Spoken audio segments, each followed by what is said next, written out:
Good morning students. Today is 17/7/2020. Day is Friday.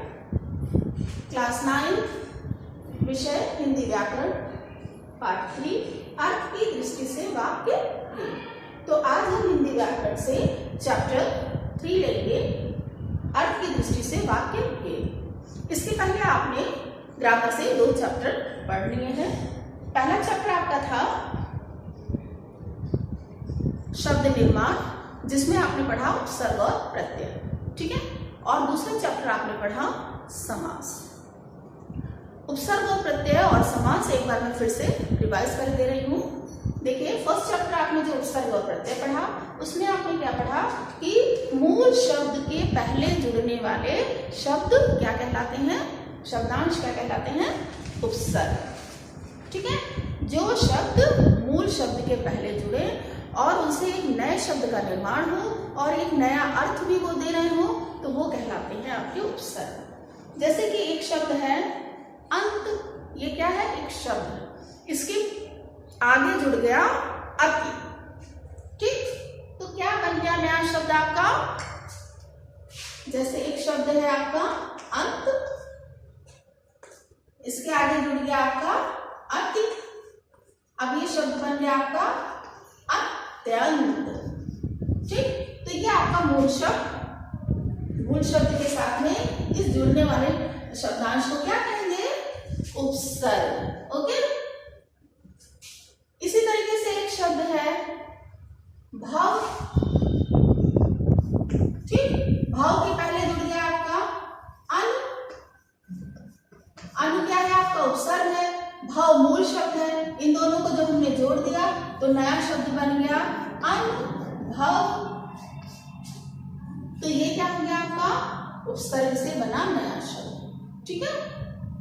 इसमें से हमेशा आप ये ध्यान रखें कि जब भी आप उपसर्ग से शब्द बनाएं, तो जब आप उसमें से उपसर्ग हटाएं तो आपके पास मूल शब्द जरूर बचना चाहिए।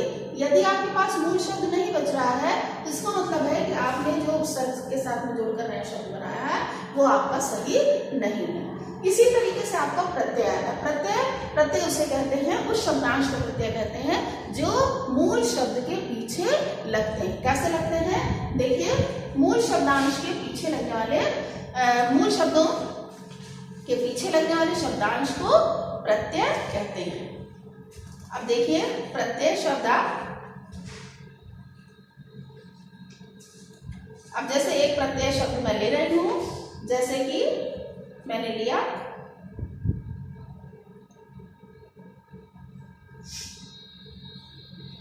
बुल। बुल मीन्स होता है किसी को बुलाना, प्लस आना, ये हो गया आपका प्रत्यय, वर्ड बन गया बुलाना, ठीक। इसी तरीके से एक शब्द है मिल्क, मिल्क प्लस आना, आपका शब्द क्या बन गया, मिलाना, मिलाना, ठीक।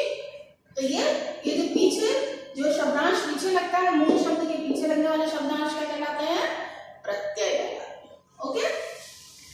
ये सब आप पिछले वीडियो क्लासेस में पढ़ चुके हैं। फिर हमने क्या पढ़ा था, समास। समास किसे कहते हैं, दो या दो से अधिक शब्दों से जुड़ने वाले नए शब्द के निर्माण की प्रक्रिया समास कहलाती है। और समास विग्रह होता है, और जब वो शब्द दो अलग अलग शब्द एक में जुड़ जाते हैं तो वो समस्त पद बन जाता है। इसे भी आप एक दो उदाहरण से समझ लीजिए, जैसे कि गंगा का जल। अब एक शब्द बन गया, ये मिला के बना दिया तो बन गया गंगा जल। तो ये आपका समस्त पद कहलाया और इसकी प्रक्रिया कहलाती है समास। इसी तरीके से जैसे कि राजा की सभा, तो क्या बना, राजसभा। ठीक, तो ये दो या दो से अधिक शब्द हैं, उनको एक साथ जब जोड़ कर लिख दिया गया तो एक नए शब्द का निर्माण हुआ, वो आपका कहलाया समस्त पद और समास। तो हमने समास के अंतर्गत 6 प्रकार के भेद हमने सीखे थे। पहला कौन सा था? अव्ययी भाव समास, दूसरा तत्पुरुष समास, तीसरा द्वंद्व समास, चौथा द्विगु समास, पांचवा कर्मधारय समास, नेक्स्ट बहुव्रीहि समास। इस तरीके से आपने 6 समास भी सीखे। ठीक, तो आते हैं हम आज के चैप्टर पर। आज का हमारा चैप्टर है पार्ट 3 अर्थ की दृष्टि से वाक्य के भेद। ठीक है,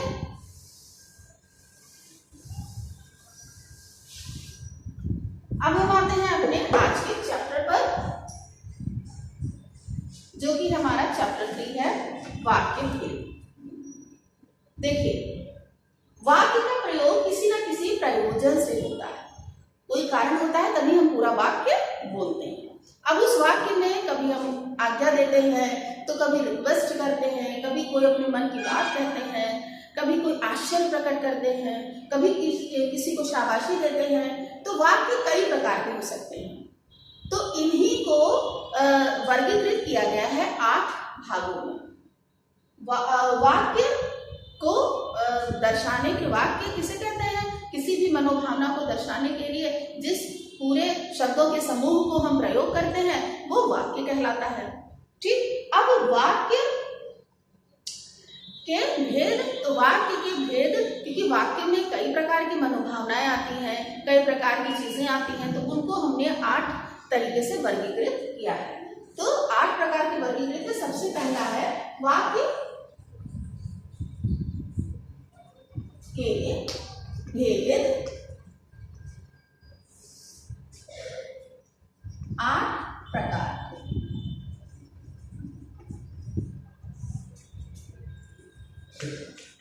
8 प्रकार के माने गए हैं। ठीक है, सबसे पहले आता है आपका विधानवाचक।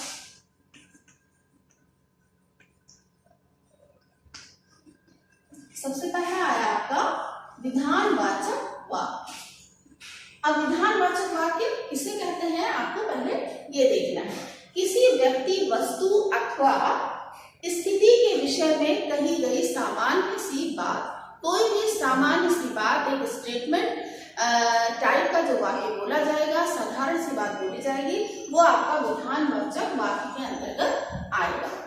जैसे कि चंद्रमा चमचमाता है, सूरज पूरब से निकलता है, राम बाजार जा रहा है। ठीक, इस तरीके के साधारण से एक ही क्रिया और एक ही कर्म वाले समास, वो वाक्य आपके विधानवाचक वाक्य के अंतर्गत आते हैं।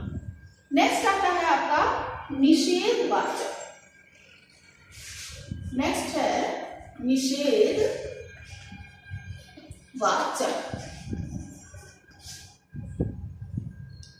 निषेधवाचक, निषेधवाचक जैसा कि नाम से ही स्पष्ट हो रहा है, निषेध का मतलब ये होता है तो कोई भी चीज का नकारात्मक रूप, जिस किसी भी चीज को मना करना। ठीक है, निषेध करना। तो निषेधवाचक वाक्य अंडरस्टूड है कि इसमें नकारात्मक चीजें ही आएंगी। इन वाक्यों में किसी क्रिया का निषेध प्रकट होता है, जैसे कि मैं वहां नहीं जा सकूंगा, आज बारिश नहीं हुई, कल मैंने बाजार से समोसे नहीं खरीदे, सूरज यहाँ नहीं आया, माँ ने आज खीर नहीं बनाई।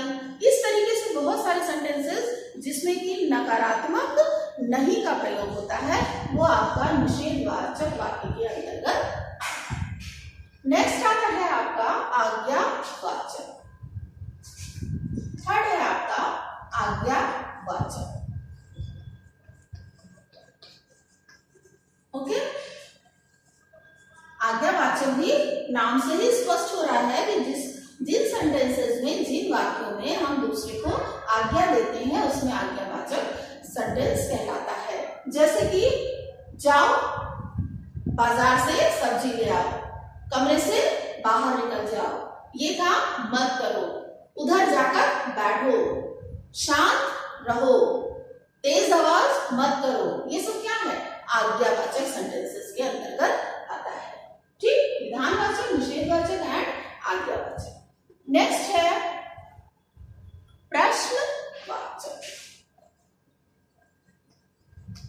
प्रश्नवाचक, प्रश्नवाचक वाक्य जिन वाक्यों में आप दूसरे से क्वेश्चन पूछते हैं।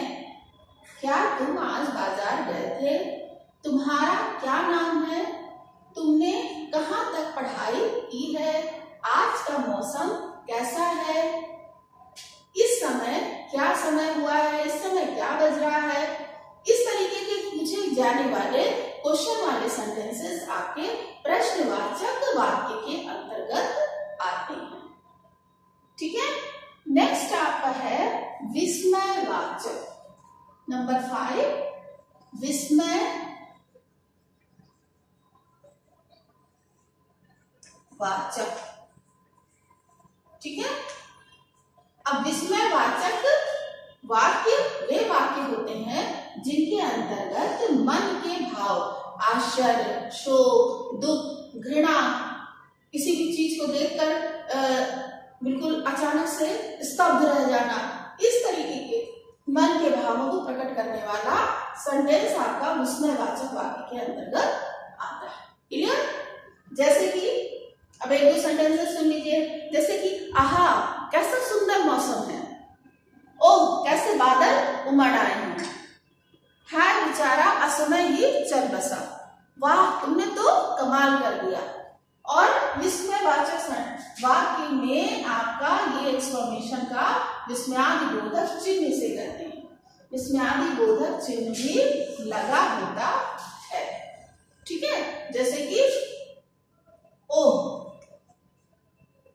या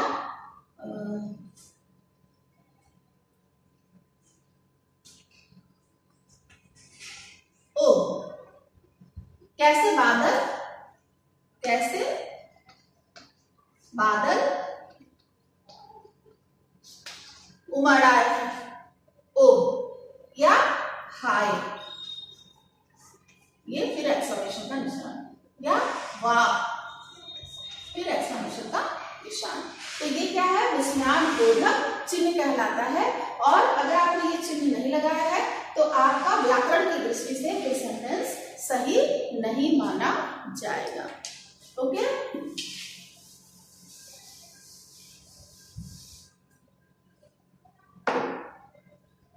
नेक्स्ट आता है आपका संकेतवाचक।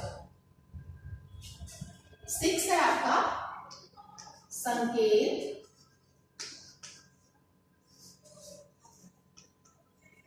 वाचक। संकेतवाचक, संकेतवाचक वाक्य किसे कहते हैं? इन वाक्यों में एक काम का होना दूसरे पर निर्भर करता है। मतलब एक काम दूसरे काम पर, एक क्रिया दूसरी क्रिया पर पूरी तरीके से निर्भर होती है, वो आपका संकेतवाचक वाक्य कहलाता है।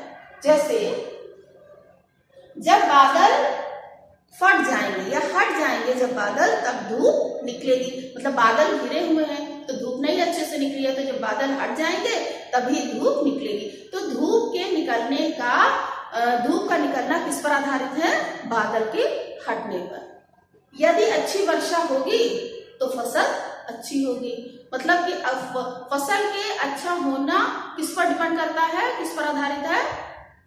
अच्छी बारिश होने पर, अच्छी वर्षा होने पर। तो जब अच्छी वर्षा होगी तभी फसल अच्छी होगी। यदि तुम समय पर आओगे तभी हम पहुंच पाएंगे। तो हमारा समय पर पहुंचना किस पर आधारित है? तुम्हारे समय पर आने पर। ठीक, यदि शोर बंद ना हुआ तो हम ठीक से पढ़ाई नहीं कर सकेंगे। मतलब पढ़ाई ठीक से करने के लिए क्या जरूरी है? शोर का बंद होना। तो जब भी एक वाक्य दूसरे पर पूरी तरीके से आधारित हो तो वो संकेतवाचक वाक्य कहलाता है। मतलब दो अलग अलग पूरे वाक्य हैं, परंतु पहला जो दूसरा वाक्य है वो पहले वाक्य पर आधारित है। ठीक, अब नेक्स्ट आपका आता है इच्छावाचक।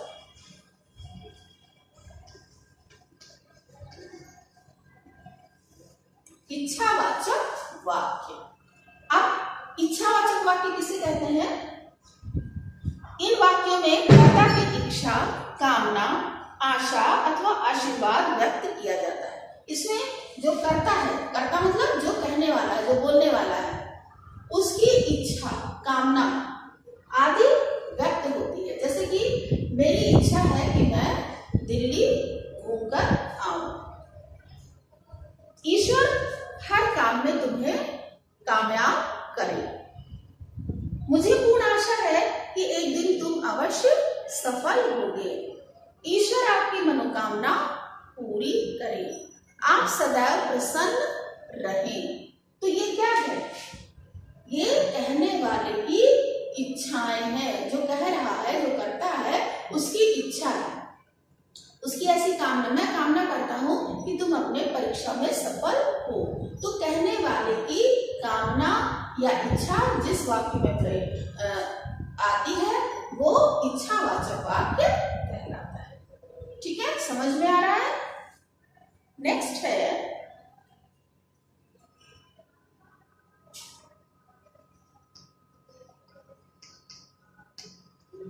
संदेहवाचक। संदेहवाचक, ठीक, ये आपका लास्ट है संदेहवाचक वाक्य। अब संदेहवाचक वाक्य किसे कहते हैं? अब इसके तो नाम से ही ऐसा लग रहा है कि इसमें संदेह, डाउटफुल, शंका हो, जिसमें कि ऐसा होगा या नहीं होगा।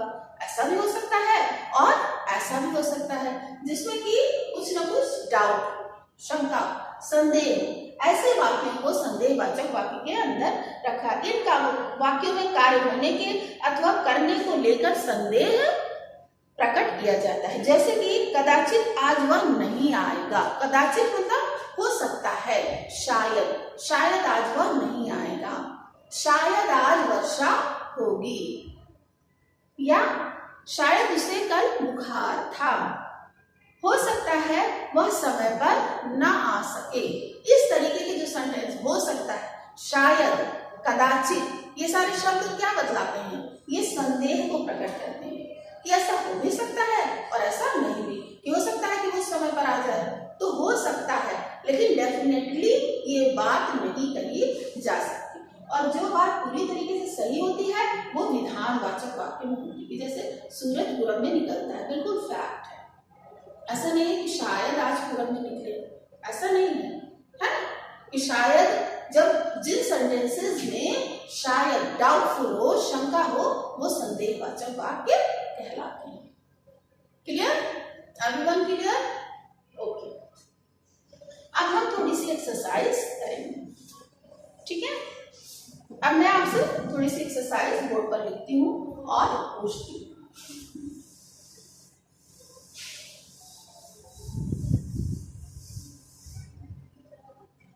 देखो, जैसे धोनी विश्व का सफलतम कप्तान है। धोनी विश्व का सफलतम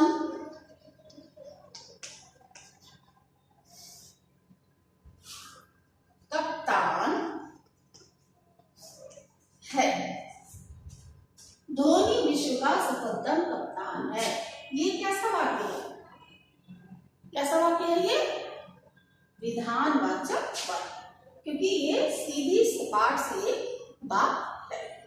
धोनी विश्व का सफलतम।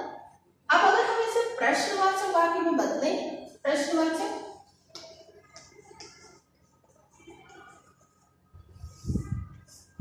प्रश्नवाचक वाक्य में इसे बदलना हो तो क्या बनेगा? क्या बनेगा? ये प्रश्न लगाइए, क्या क्या धोनी विश्व का, क्या धोनी विश्व का सफलता कप्तान है? तो ये आपका क्या बन गया? प्रश्नवाचक। ठीक, अभी ये क्या है, विधानवाचक। अगर हम इसको निषेधवाचक बनाए, धोनी विश्व का सफलतम कप्तान नहीं है, तो क्या बन गया, निषेधवाचक। अगर हम इसको संदेशवाचक बनाए, शायद धोनी विश्व का सफलतम कप्तान है, तो शायद कोई पक्का नहीं है। ठीक, तो एक ही सेंटेंस को, एक ही वाक्य को हम 8 प्रकार से बना सकते हैं। ठीक है, अब जैसे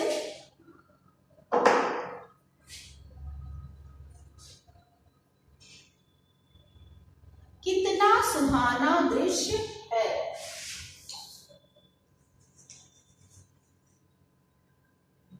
कितना सुहाना दृश्य है, ये कौन सा है, अर्थ की दृष्टि से ये कौन सा भेद हुआ, कितना सुहाना दृश्य है, कौन सा है, एक्सक्लेमेशन का निशान भी लगा है, विस्मयादिबोधक। अच्छा, उसने भोजन नहीं किया, उसने भोजन नहीं किया,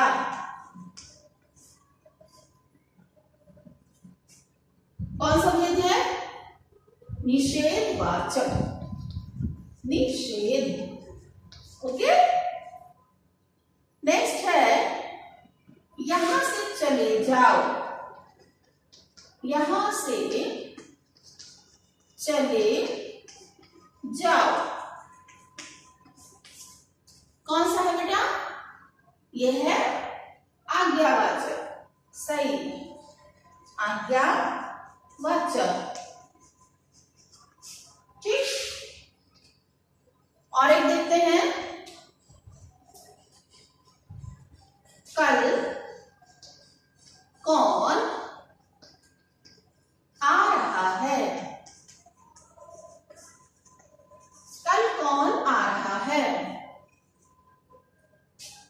कौन सा है, प्रश्नवाचक, क्योंकि इसमें प्रश्न पूछा जा रहा है और प्रश्न चिन्ह का निशान भी लगा है, प्रश्नवाचक। ओके, क्लियर हो रहा है ना, एक और देख लेते हैं, अब बैठकर पढ़ो, अब बैठ कर पढ़ो, कौन सा, आज्ञावाचक,